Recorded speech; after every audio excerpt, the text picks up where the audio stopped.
जब तब मैं आप लोगों के बीच में आता तो मैं एक ही बात बोलता था, अच्छी चिकित्सा मिलनी चाहिए, अच्छी शिक्षा मिलनी चाहिए, अच्छी बिजली मिलनी चाहिए और छोटे गांव ढाई है उनको सड़क से जुड़ना चाहिए।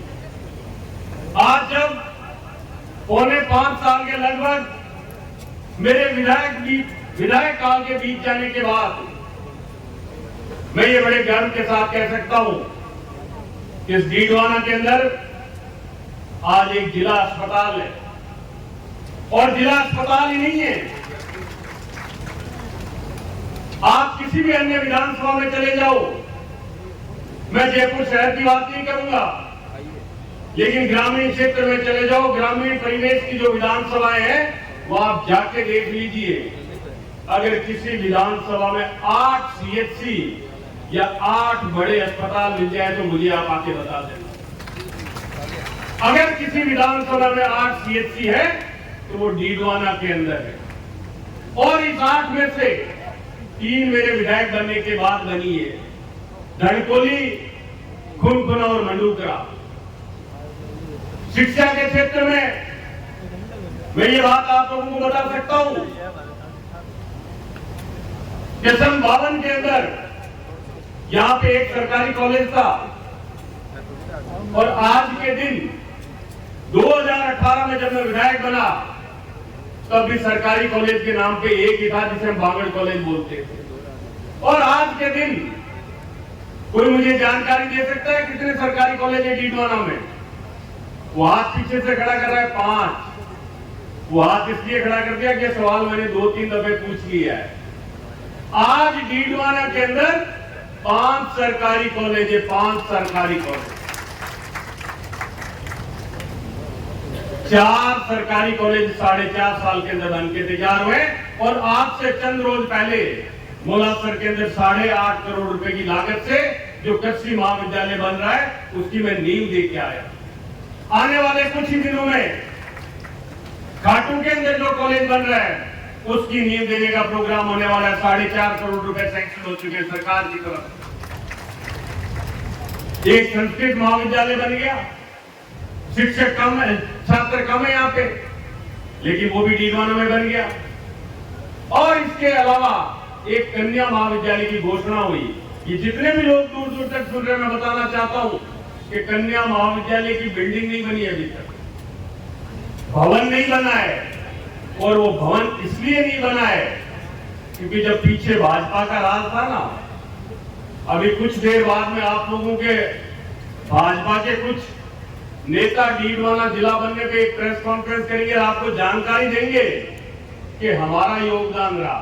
मैं इनका योगदान आपको बताना चाह रहा हूं, इनका क्या योगदान रहा।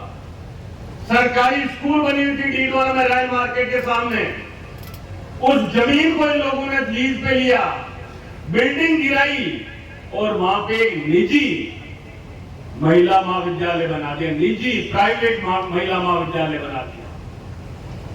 जब मैं विधायक नहीं था हम लोगों ने विरोध किया कि आपने एक निजी प्राइवेट कन्या महिला महाविद्यालय बना दिया, सरकारी जमीन पे गलत किया है। लीज ले ली गई, करार कर दिया गया और जब मैं विधायक बना तो मैंने उस करार को, उस इकरारनामे को पढ़ा। उसका 8वां बिंदु ये बोलता था कि जब कभी डीडवाना के अंदर सरकारी कन्या महाविद्यालय बनेगा तो हम ये भूमि भवन सहित राज्य सरकार को दे देंगे, राज्य सरकार। मैंने कन्या महाविद्यालय की घोषणा करवाई। हमारे एसडीएम साहब ने, एडीएम साहब ने उनको पत्र लिखा के साहब अब सरकारी बन गया है, आप ये भूमि और भवन हमें राज्य में दे, सरकार को दे। तो पता है उन्होंने क्या किया? हाईकोर्ट से जाके स्टे लेके आ गए। ये नियत है काम करने। और मैं आपको बताना चाहता हूं कि मैंने ये कन्या महाविद्यालय बनवाया इसलिए था कि ये सरकार की भूमि सरकार को वापस दे। आज दिन तक नहीं दी, आज दिन तक। क्यों भैया? आप तो बोल रहे थे हम तो इसको कोई मुनाफा नहीं कमाने, हमें हमारी नियत नहीं है मुनाफा कमाने की, फिर क्यों जाके वहां पे इसके लेके आ गए? लेकिन हालात आपके सामने है। कन्या महाविद्यालय की घोषणा हुई बजट में, मुख्य मुख्यमंत्री जी के पास फिर पहुंच गया, साहब बड़ी भारी इच्छा है। बोले क्या? मैंने कहा साहब आपका एक बजट का भाषण होना बाकी है और मेरे डीडवाना में आप एक कृषि महाविद्यालय बना दीजिए। मुझे मुख्यमंत्री जी कुछ बोले नहीं, मुस्कुराते रहे। और मैं आज आपको बताना चाहता हूं, ये जो कृषि महाविद्यालय है, ये मेरी एक सोच थी। सोच इसलिए थी कि साहब जानते हैं रामेश्वर जी, जिस जगह दिल्ली में रहता था, पढ़ाई करता था तब, वकालत करता था तब, उस घर के बिल्कुल सामने सड़क पार एक कृषि अनुसंधान केंद्र था, बहुत बड़ा। मैंने छत के ऊपर से जब वो कृषि अनुसंधान केंद्र देखता तो मेरे मन के अंदर ये आता था कि मेरे डीडवाना के अंदर भी अगर एक कृषि महाविद्यालय बन जाए तो मेरी आने वाली किसानी कौम, खेती करने वाली कौम को कहीं ना कहीं फायदा मिलेगा। और उसी नियत, उसी सोच और उसी समझ के तहत मैंने ये कॉलेज मांगा। और आज जब मैं आपके सामने खड़ा हूं तो उस कॉलेज का काम चालू हो चुका है, निर्माण का काम चालू हो चुका है और क्लासेस अभी दिन चालू हो रही है। बिजली के अंदर मेरे विधायक बनने के बाद और पिछले भाजपा के कार्यकाल में देख लेना कितने जीएसएस बने। डीडवाना के अंदर जितनी ग्राम पंचायत है उससे ज्यादा जीएसएस है। 132 का जीएसएस करवा दिया तो सिरा के बीच में बन रहा है।